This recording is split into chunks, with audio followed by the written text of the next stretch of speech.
السلام علیکم ورحمۃ اللہ وبرکاتہ۔ کیسی ہے میری یوٹیوب فیملی؟ امید کرتی ہوں کہ خیریت سے ہوگی۔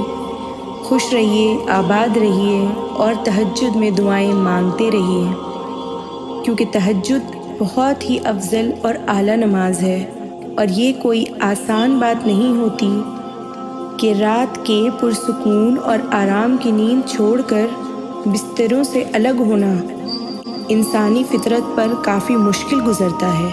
تبھی تو اللہ نے اس کی اتنی اہمیت رکھی ہے کہ فرض نماز کے بعد رات کی پچھلی گھڑی میں عبادت کرنے کو افضل قرار دیا ہے۔ میں نے دیکھا ہے، محسوس کیا ہے، تہجد میں اگر آپ اس رب سے چاند بھی مانگ لوگے نا تو وہ پورا آسمان دے دے گا۔ اللہ قرآن پاک میں اپنے تہجد گزار بندوں کے اوصاف بیان کرتے ہوئے کہتا ہے کہ وہ جو رات کاٹتے ہیں اپنے رب کے لیے سجدے اور قیام میں، اور اللہ فرماتا ہے ان کی کروٹیں بھی جدا ہوتی ہیں خوابگاہوں سے، اور وہ اپنے رب کو پکارتے ہیں اندھیری راتوں میں اور اس سے ڈرتے ہیں اور اسی رب سے امید بھی رکھتے ہیں۔ تو تہجد ہر ایک شخص کے لیے تحفہ ہے جو اللہ سے سچی محبت کرتا ہے۔ تو پھر تم کیوں اداس ہو جب اللہ نے قرآن میں ہی اپنے بندوں کی دعا کی قبولیت کی نشانی دے دی ہے؟ تو تہجد میں آنکھ سے گرنے والی آنسو اکثر دعاؤں کی قبولیت کا وسیلہ بنتے ہیں۔ تہجد میں مانگی گئی دعا ایسا تیر ہے جس کا نشانہ کبھی نہیں چکتا۔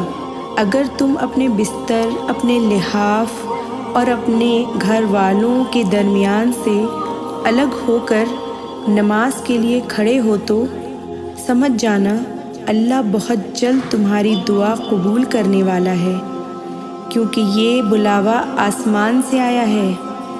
تہجد وہ واحد نماز ہے جو مؤذن نہیں، دل کی اذان پر پڑھی جاتی ہے۔ یہ تو اللہ کی محبت ہے کہ وہ تمہاری دعا قبول کرنے والا ہوتا ہے اور اس بندے کو اپنے قریب کر لیتا ہے تہجد میں بلا کر، کیونکہ تم تہجد تک خود نہیں جاتے، تہجد کو تم تک لایا جاتا ہے تاکہ تمہاری کہانی اور دعا تہجد تک پہنچے، کیونکہ جو کہانی تہجد تک پہنچ جاتی ہے نا وہ پھر کبھی ادھوری نہیں ہوتی۔